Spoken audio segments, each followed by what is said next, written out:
Welcome to episode 5 of the Wrong Kind of Music podcast. So far, you'll know that we're kind of committed to the metal to the masses to start with. Beyond that, we will be opening up the podcast to a wide range of Belfast music scene related reviews, gig reviews, album reviews, all sorts of things. I'm going to do a video about that at some stage, just to let you all know what the plans for the future are. Today we're here because there's a new album coming out by local band Donum Dei, and some of us are quite excited about that album, so we thought we'd actually do a special short podcast dedicated to reviewing that album. It's me back as always, and I've got Lauren with me, who I'm guessing your hearing's still probably a bit fucked from last night. Yeah. Pestilence show. Yeah, Pestilence, yeah, it's awesome. Good But show. I'm suffering today, like. Excellent. And as always, we've got Liam, Mr. Photographer Dude. So just to start off with, Donum Dei. Liam, what's your history with Donum Dei? Donum Dei, my history is basically you getting me into them. I remember always seeing you posting up about them on Facebook and stuff, and I always missed them. And the first time I think I got down to see them was Blaze Fest 5, I think, in the Empire. And yeah, it was just completely blown away. They were just, I've never seen a local band like that, just ripping it up as if they're playing in front of 20,000 people. You know, Thomas just giving it stacks, gurning, and you know, it's unless you've seen Donum Dei live, it's hard to explain how just phenomenal they actually are. And from that moment on, I was hooked. Mm-hmm.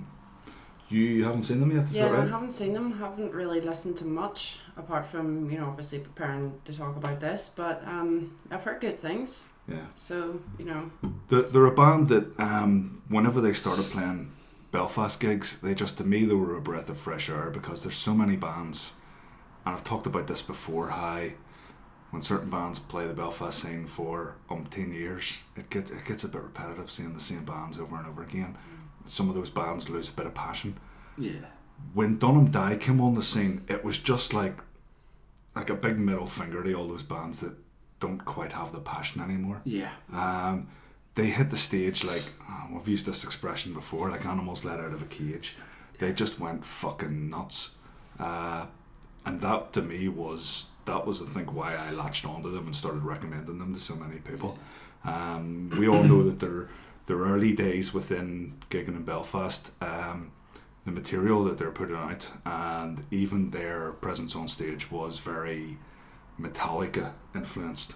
Yeah. Not even just thrash influenced, it was clearly Metallica influenced. Even the name, Donum Dei, James Hetfield's tattoo. You educated me about that, yeah. Their name comes from a tattoo that James Hetfield has, and then we started noticing similarities in the track listings. Yeah. So that's who Donum Dei are. They kind of went away for a while, and they've come back with this new album that's getting launched this week. It's getting launched on Thursday the 1st of March in the Empire. It's only £3 in, and there's a bunch of other good bands on there. I would highly recommend getting down to that. But today we're going to go through the new album, which sees the band going in a slightly new direction, and we're going to tackle each track one by one and give our opinions on it. So I guess we'll get stuck in. Yep. Yeah. Okay. First track on the album, it opens up with a song called False Hope. Liam, what do you reckon of False Hope? I think it's a bit of a clever play on words as well with the with the title. It comes in with this really slow kind of Celtic tinged intro, which is a bit of a tease. I get a Parkway Drive vibe from that. Yeah. And then you're thinking, oh right, okay, this isn't what I was expecting, and they just turn it on its head straight away with this big stomping riff, and you're off like. Yeah. So. I kind of get whenever it opens up, you get what I described as like a Parkway's Drive, very very melodic guitar. Don't know if I'd call it a solo, definitely an intro. And then out of nowhere you get Thomas's new style of vocals, and it really is. You will notice the difference if you know Donum Dei and you're familiar with Donum Dei, and you get this intro to this song. You will go, okay, this is a different band, or this is a different direction. It's clear that way, but it doesn't make it entirely clear for the rest of the album. it doesn't quite set you up for what you might think you're expecting. Yeah. And I think we'll talk about that as we go through the albums. Maybe I think that's part of where the title probably comes from as well. Uh-huh. You'd like to think they're self-aware enough to know that, you know, what the expectations people had would be, and, you know, what they're actually going to be getting. Yeah. One of the big differences you'll notice immediately is the different style of vocals. Thomas had a very, very Hetfield influenced vocal. Here it's what I would say is similar to like UK hardcore, not like the old traditional New York hardcore bands like While She Sleeps and stuff like that. Like a sort of a scratchy, angry shout, but with still a certain amount of melody in there. It never goes clean at any point, which is reminds something I'm happy me about. of the guy from Exodus whose name escapes me, not the guy they have back now, the guy that was singing before that on the likes of Shovel-Headed Kill Machine and stuff. Completely escaped me. I should Yeah, know that. and it's like squat guy, bald, shaved head, like complete pit bull, and like to be fair, I preferred his vocals, but yeah, Thomas reminds me of that. It's got that raspy, savage kind of, you know, you expect him just to jump in and rip your head off. Yeah, there's anger in it. Yeah. There's absolute anger, and there was always thought Donum Dei had like enthusiasm and passion in Thomas's vocals, but I would never have said he overly sounded that angry. But on this, by God, he sounds angry. I think there's a mix of, as I say, that UK hardcore with that sort of there's tinges of beatdown, but on at least the first song anyway, you've still got a sprinkle of that old Donum Dei sound, so that they haven't entirely lost their identity. They're not a completely new band. Yeah, they're still Donum Dei. They're just going in a different direction. I think it's a good song. I think it's a good opener. Yeah, it is. It definitely says to the listener, "Hey, we're doing something different here." That's my take on False Hope, anyway. Yeah, well, I mean, obviously, I listened to the EP prior to that. I went straight onto this, and I mean, obviously, straight away you can notice the difference. But I mean, for me, I preferred the sort of thrashy stuff, and in my notes, that's kind of like a recurring theme that I prefer, the faster kind of thrashy things. But yeah, I thought it was just pretty strong opener, as you were saying. I sort of thought my initial first impression was that the lead guitarist didn't seem too sure of himself. I think that's the only way I can word it. You know, like the melodies were just a bit off. But I think because I haven't actually sat and listened to them before, I might be a bit overcritical. You know, but that's just my first impression anyway. Yeah. Second track on the album then is Dead on Arrival. A track which, in the name anyway, has similarities to a track by Havoc called DOA. I think there's actually a couple more wee similarities in there in some of the chanting, but I'm putting that down to coincidence. I don't see them as a band that would rip off Havoc. I think basically, as you'll notice throughout this, the whole album, it's like beforehand, as you said, they got the Metallica thing thrown at them, and I'd say they'd even admit themselves, rightfully so at times. But this time it looks like they've sat down and just, you know, they've listened to a whole bunch of stuff and gone, right, okay, now we're just going to stick all this in a pot, and instead of picking out just one particular thing, it's like, right, we've got all this stuff to work with, we're just going to go see what we can come up with. And yeah, they're hitting so many different kind of boxes, I think. There's one of the things this track does, and it's something I absolutely love in music. There's a bunch of bands who do it. It kind of kicks off with good momentum, and then it just cuts, and there's a big, strong vocal, and then it just goes again. Yeah, and I absolutely love that. There's a bunch of bands I listen to that would do that, like Enter Shikari do it, and Parkway Drive do it. The thing about it is, you kind of got to deliver off the back of that. It's sort of like they're pulling back, and then they're about to unleash on you. For this track anyway, they do that, and then it kind of loses a bit of momentum, I think. Now the momentum builds again, and the song picks up, and it does get going, definitely, without a doubt.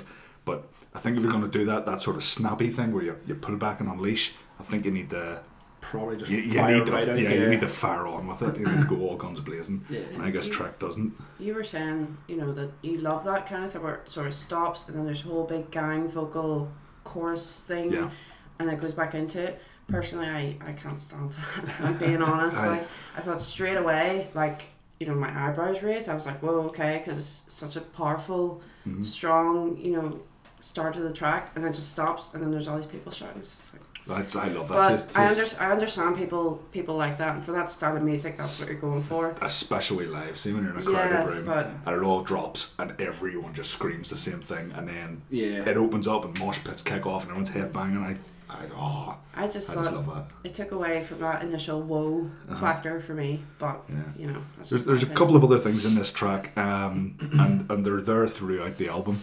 There's a very, very modern guitar tone that was never there in the early stuff. And whenever I hear it, I'm not a guitar player, so I don't know the intricacies and the names of, but there's sort of like a chuggy way they play that's broken up by like a sort of like a you'll hear, if you listen to bands like Code Orange or Harm's Way or Employed to Serve, you'll hear them use it loads. It seems to be really, really popular within a lot of hardcore at the minute, and I love that. It just Gojira used something similar. Yes, Gojira is a good example as well. Although I think they do it different from anybody else. The way that I don't know what they do. Gojira do everything different from anyone else. So I love that. There's a bit towards the end of that song, Dead and Arrival, and it's got like a sort of a beatdowny thing, the sort of thing that I would expect to hear from bands. Maybe something talking locally, maybe something like No Great Loss. That sort of beat down, almost virgin towards slammy, but it's got a big solo over the top of it, which kind of lightens it a bit and makes it. I don't know if people are averse to that sort of slam or that heavy, hard beat down stuff. It kind of takes the edge off them. I don't know if that's the intention, but the solo is a wee bit of. Actually a wee bit almost Slayer-esque. There's a bit of I thought a bit of Hanneman about it. Yeah. At times with that solo at the end, which is always good to hear. Sure. One thing I will say, I mean, we're 2 songs into the album at the minute. One thing that kind of surprises me is that there's so far, I think, a lack of big hooks, like those like big sing-alongs or big songs where the sort of song where you would see a band and you would come out and that would kind of run around your head. I would have expected. False Hope had there's a kind of hook in the riff under the chorus. There is. You know, it's very almost low era Metallica but speeded up. But they don't have that with the vocals because Thomas is constantly, you know, there's no clean vocals, it's him screaming, which normally I wouldn't like that sort of thing, but I think for this, you know, it works because it keeps you've got the guitar doing the melody and he keeps it nasty, and I really like that. Track 3 of 9 then is Torture Makes Us Speak. It features Pete Renshaw from Torture Makes Them Speak. Apologies, Torture Makes Them Speak. It features Pete Renshaw from Kidos and used to be in By Conquest or Consent. Lauren, what do you reckon this track? Well, again, you know, very, very strong, powerful intro. There's proper brutal thrashy riffs, which really appealed to me, you know. I was sort of waiting for the gang vocals to come in and sort of take away from it, and it did. But what I thought was there was a lead part that sort of came in while they were doing that. It's only the second half of the chorus. Yeah, it balanced that out for me. And I thought, right, that's them starting to sort of get that balance between the sort of hardcore stuff and the thrashy sort of guitar melodies and stuff. I thought it was a pretty good song overall. I thought the start of the song, the way it opens, I thought was absolutely blistering. It just kicks off. Tom comes in with the vocals straight away, really, really fast, heavy, aggressive vocals. But then you get that second layer as Pete comes in, and he comes in very, very early. I think it's like the 4th line or something. Yeah. If you've spoke to me about music, chances are I've made some comments about Joe vocals, because I am a sucker for bands with Joe vocals. Bands like Raging Speedhorn, even TRC. I know a lot of people don't like them. I probably wouldn't even like them if they didn't have those Joe vocals, but I just love it. I love that. I've always thought if you've got a guitar and a bass and those two instruments complement each other, why not do the same with vocals? Why not have 2 different styles of vocals and have those complement each other? I love it. That song, I've actually got notes in front of me, and one of the notes is just, I love this. That song, I think, is brilliant. It's got the hook. I'm only after saying that up until this point we haven't got that hook that we're looking for with that Donum Dei song. This song does. It's got a massive hook. It's the sort of song that would have you head banging. It's relentless. It just keeps going. It doesn't stop. It reminds me of another Aikido song. I think it's Chaos Theory. Just every time you think it's going to let up and you're going to get a lighter bit, you don't. It just keeps hammering. Great song. The only thing I would say about it is the last 30 seconds are weird. It goes off on a sort of Iron Maiden Nawabum 30-second outro, and I don't get it. I don't understand why it's there. It doesn't detract from the song too much. I love that wee bit of music. I think it's brilliant. But yeah, it doesn't seem to be part of the song. Yeah, it seems like it was put on. I don't know. It doesn't quite fit, which is odd, and it's a bit, it is a bit of a shame because, like you said, the song is just fucking, it's immense. They've been playing it live for a long time now as well, and I think if they do it with Pete, which they are going to be doing live, it's gonna destroy everybody. And there's a great bit as well, I think, where it sort of breaks down and then the bass kicks in. And there's just big boom as well during it, which I think it's a cracking track. There's definitely a better sense of songwriting about it. Looking forward to hearing it live, and especially looking forward to hear it. I mean, the one thing about this song is every time I see Donum Dei, if Pete's not there, I'm gonna be disappointed. Yeah, that's gonna. It's gonna be like. It's always the problem having a guest vocalist. I'm gonna have to lock myself in a room and learn how to do vocals like Pete, so that if he's not there, I can get up and do it. That's never gonna happen. I could never do vocals. To be fair, like Pete. The boys wouldn't stop you getting up and having a crack at it. Probably not. Yeah. Track 4, Murder and Mayhem. Now this track, if you're watching this before the album's come out, Murder and Mayhem is on YouTube, so you can go and check it out. There'll be a link in the description below. Give that a click, go check out the song, and then you can at least put a wee bit of context into what we're talking about here. Liam, Murder and Mayhem, what do you reckon? Yeah, this is the song I reckon Machine Head wish they sounded like. There's no let up on this. It was a smart move releasing this before the album as like a teaser track, because it's just constant. There's no let up. I remember I think speaking to you whenever it came out, and once again you said the thing about the hook. And I remember saying, well, I like that. It says, you know what, we've been away for a while, but we're coming back to kick the shit out of you. There's something I've always thought, that writing a song without a big hook, some people think a big hook's cheap. It's an easy way to pull someone into a song. If you write a song without a hook, it's a bit more mature songwriting. Yeah. But I love big hooks. Oh yeah. So that's what are you going to say? You need to have. Yeah, you got. I'm a sucker for a big melody as well. But I think with this song, it as the lead off, kind of before the album was released, it was a great choice because it just said we mean business, and we were going to fuck you up. One thing, like what I said about the other track, where the intro kind of kicks in, you get a big chant, and then it doesn't.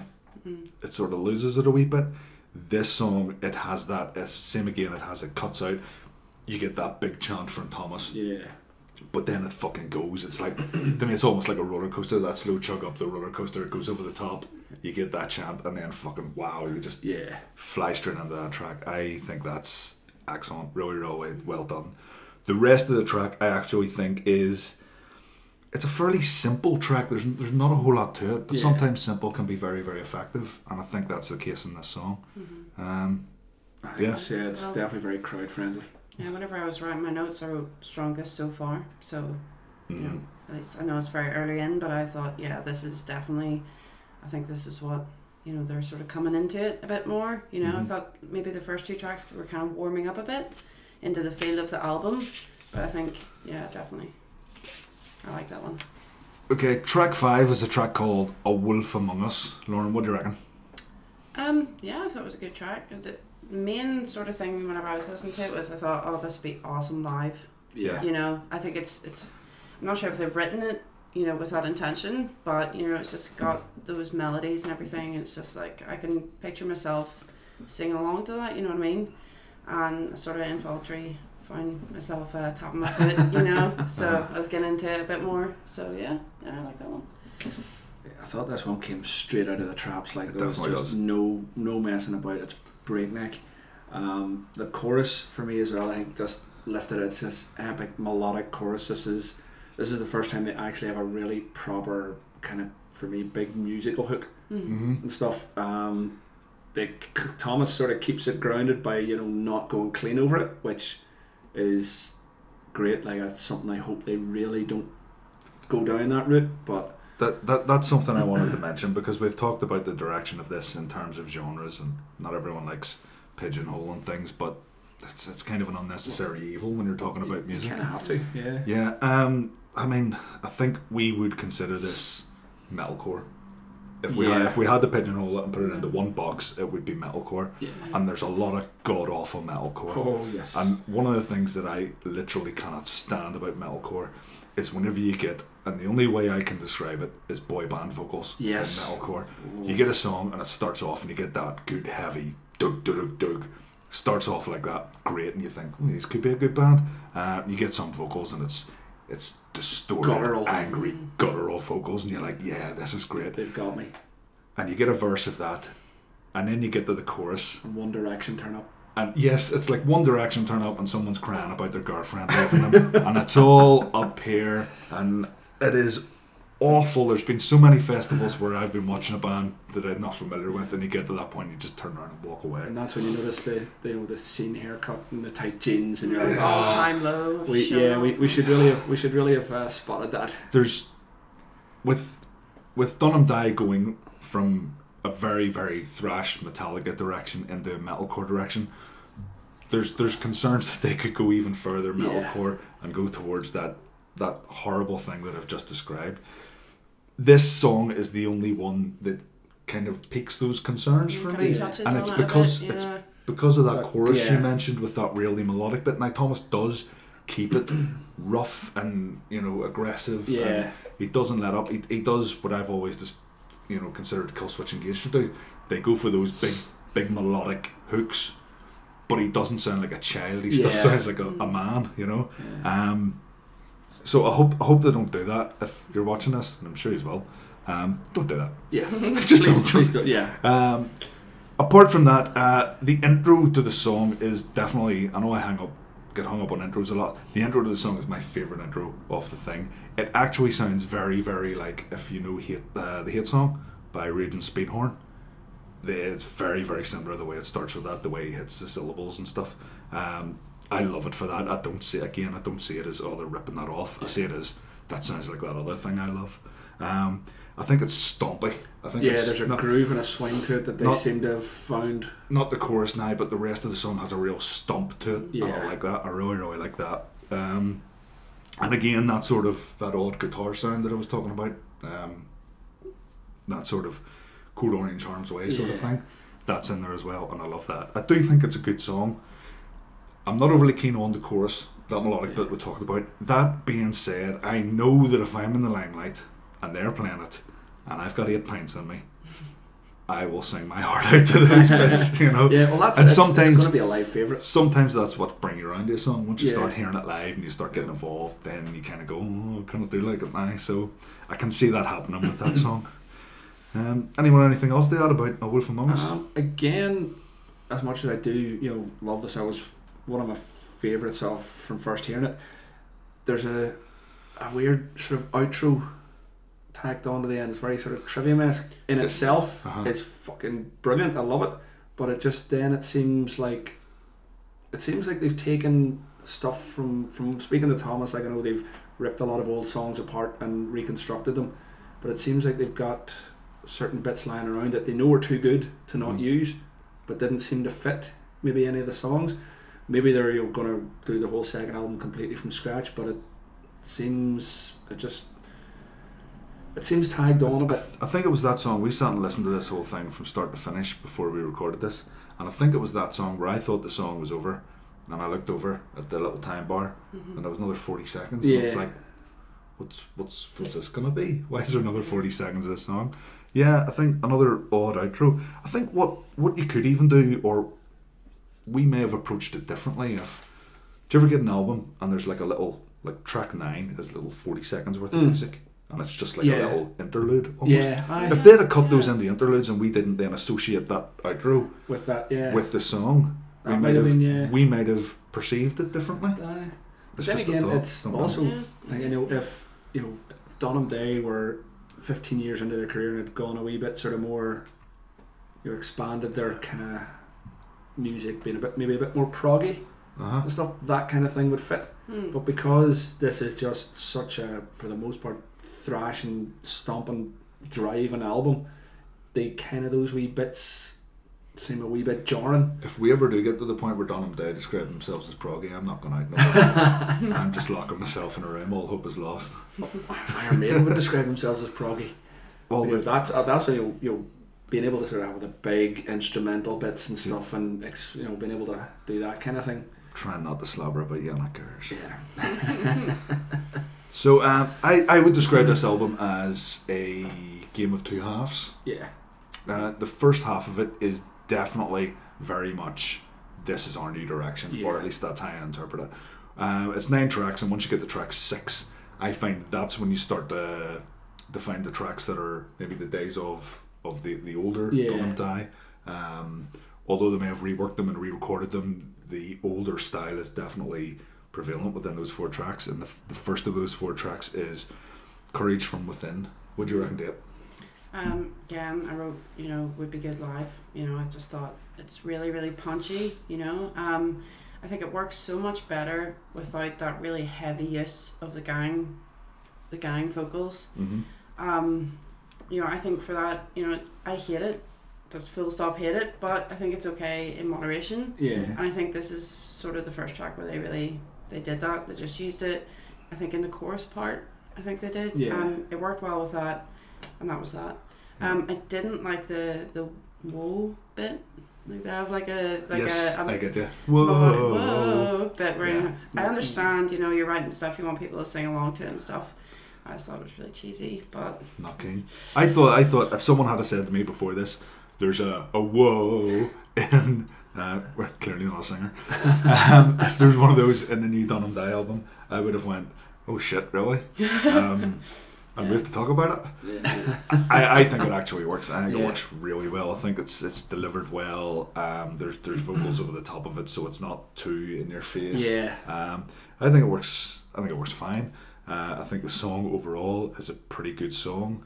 My biggest problem with it is whenever it cuts to the chorus, this song is a reworked version of an old song, and I've still got the old lyrics in here. So when it cuts to it, I'm singing the old lyrics, but the song's singing the new one. I think that'll come with time. I just need to listen to the song enough time. I'm a wee bit sad because the song It Used to Be was one of my favourite Donum Dei songs. Well, I think it was still called Courage from Within, but it had a different structure. And a lot of the stuff from Talking to Thomas, that's what they did. They just decided, right, I think it's a testament to them realising how far they've come. Mm-hmm. And they're like, right, okay, we had some good stuff, but there was a lot of it wasn't, so they binned it.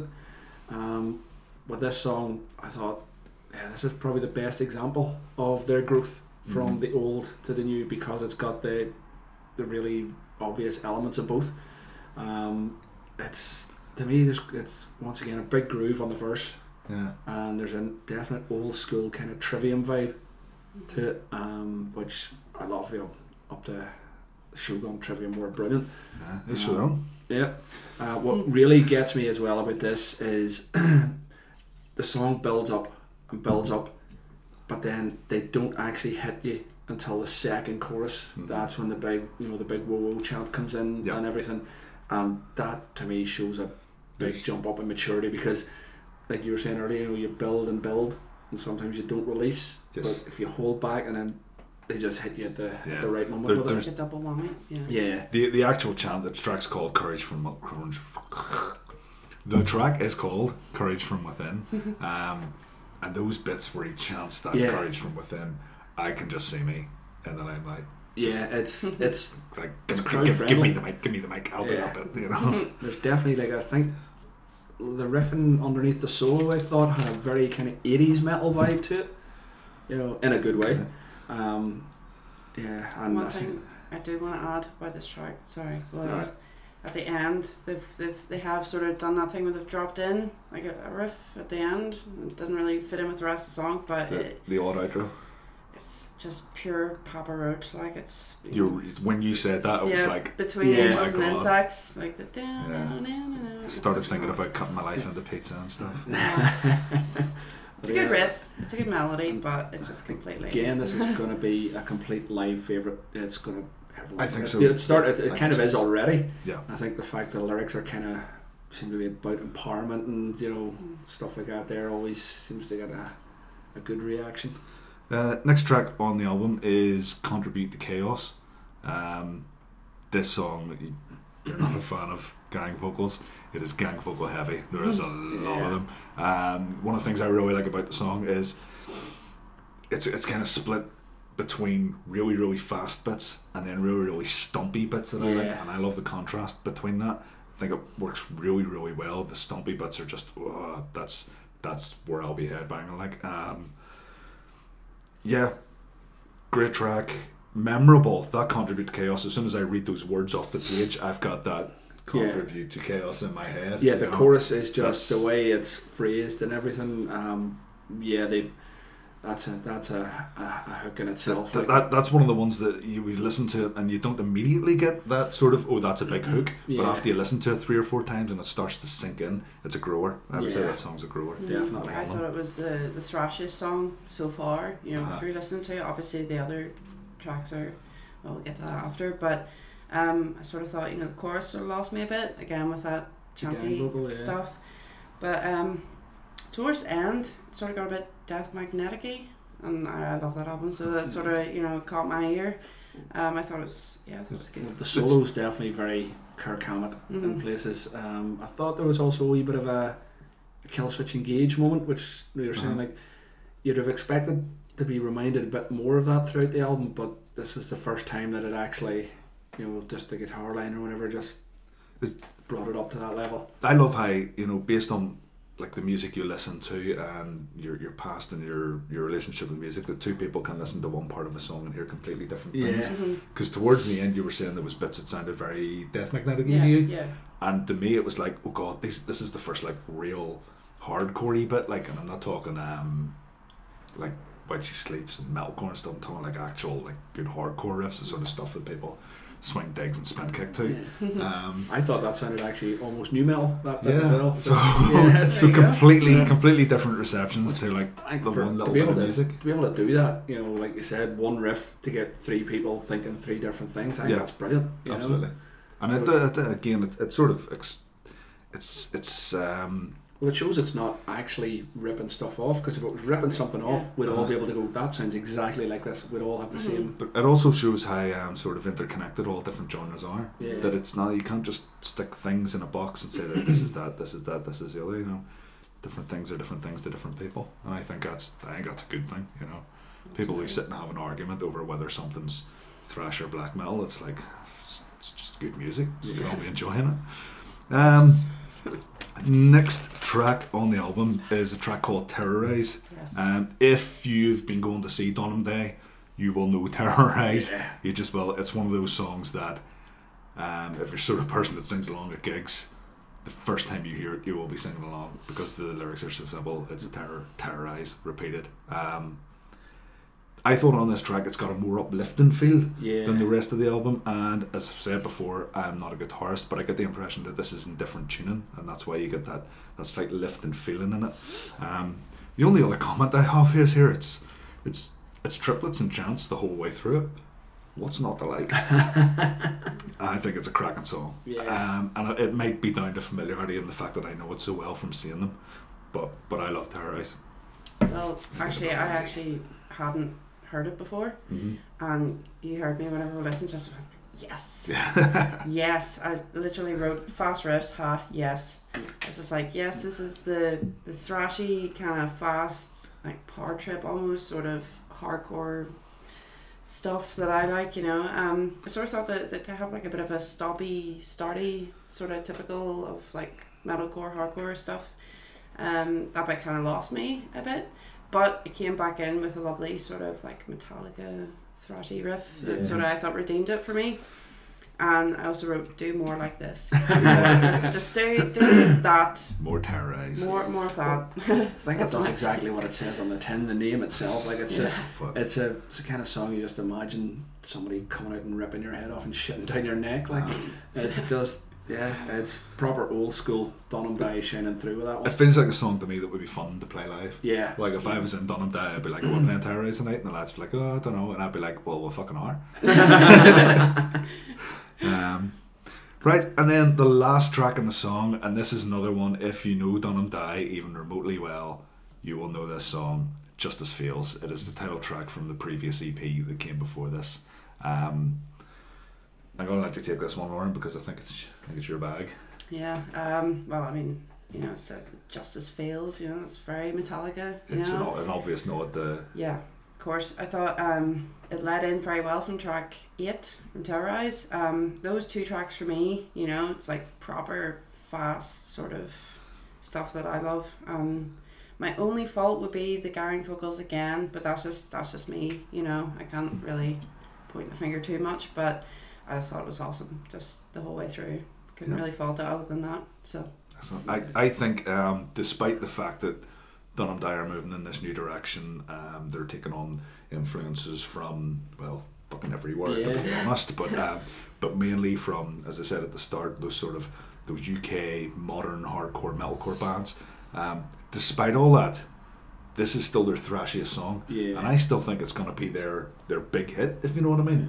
I think it's going to be the song that they'll finish on, the song that people will know them for, and I mean that's testament to their early writing, the fact that they've still got a song that's from their... I mean, the guys are so young. The guys are so young, and we still talk about their early era, their new era, you know. But I think you'll get what I mean by that. Yeah, well, I think with this one, this one shows the biggest marked improvement, especially compared to the previous version.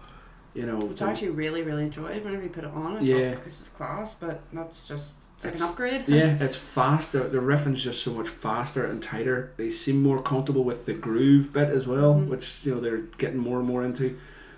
Once again, the vocals on this compared to the original version, you're getting a lot less Hetfield and a lot more Thomas, which is what you really want. And I think it shows how far they've come. The drums are definitely a lot more fluid. Okay, so that's our 9-track rundown of Donum Dei's new EP, which is called Contribute to Chaos. New album. What'd I say? EP. Potato. Yeah. One thing. Potatoes right now. Yeah. We're going to give scores in this, but one thing I'd like to talk about before we give our scores is, where does this leave Donum Dei in terms of, let's say, who are they going to be playing with now? Does this change things in terms of who they play to, their fan base, where they get booked, that sort of thing? Do you think this changes things for them? I think this is a game changer, this album. Not just for them, but I think for the scene in general, because you've had, like, Overoff came out, amazing album. The Crawling looked at it and says, okay, we see that, we'll raise you. Then Draconis said, okay, let's see what we can do. They raised the bar again. It's like Donum Dei have come out and gone, fuck your bar, they've kicked it over, pissed all over it. It now means that they can't be supporting Iron Maiden fucking tribute bands. You know, they can't be opening big bill, opening sort of big all day events and stuff for being low down on the bill.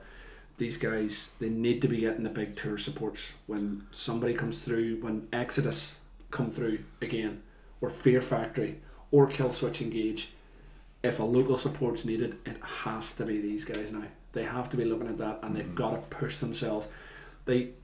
It's maybe going to be seen as arrogant if they start turning stuff down, but you have to have a sense of your own sort of position, and to be, like I said, to be playing support to a fucking tribute band in Alexander's, that's just not their role now. One of the ways that I see it is, I seen Donum Dei seem to fall into a certain slot when it came to what bands they were playing with and where they were playing, and I'll tell you why I think that. Initially, we've said this, they sounded very, very, very much like Metallica. Don't think they would argue with that. I think that was kind of the intention.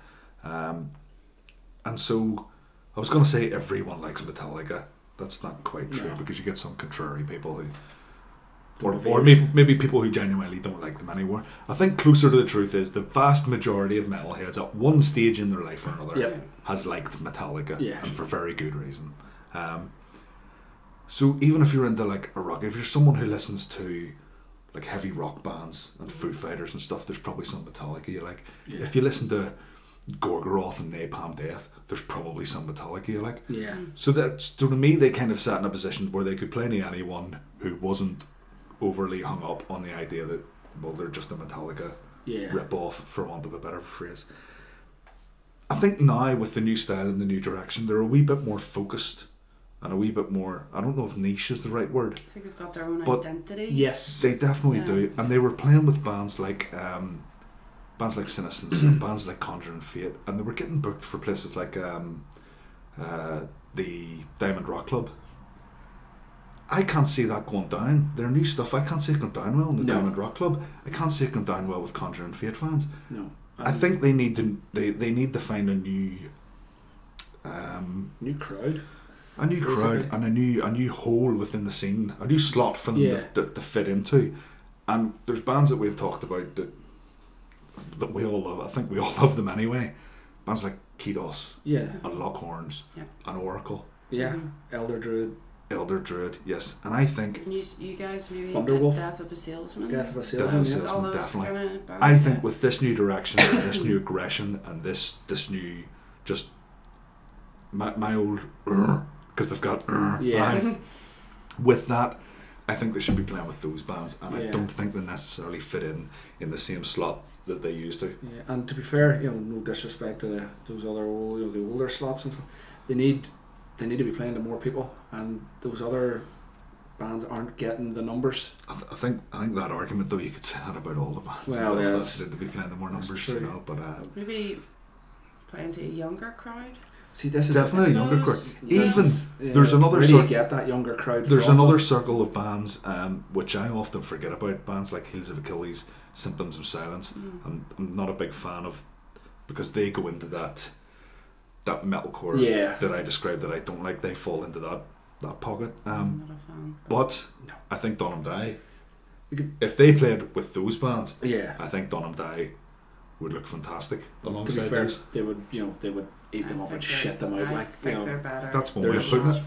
There's, to be honest, I don't think there's no band Donum Dei would be afraid of going on after. Absolutely.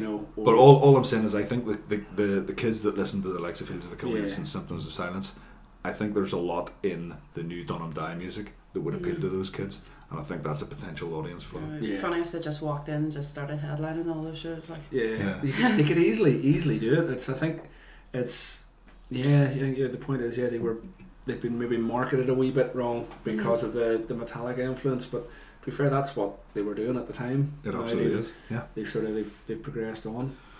So this is our first album review. If it sounded like we didn't know what we're talking about, it's probably because we don't. I don't know about you guys, but I'm not a reviewer. No. I'm not a musician, so I don't know the intricacies of guitar playing and drumming and that.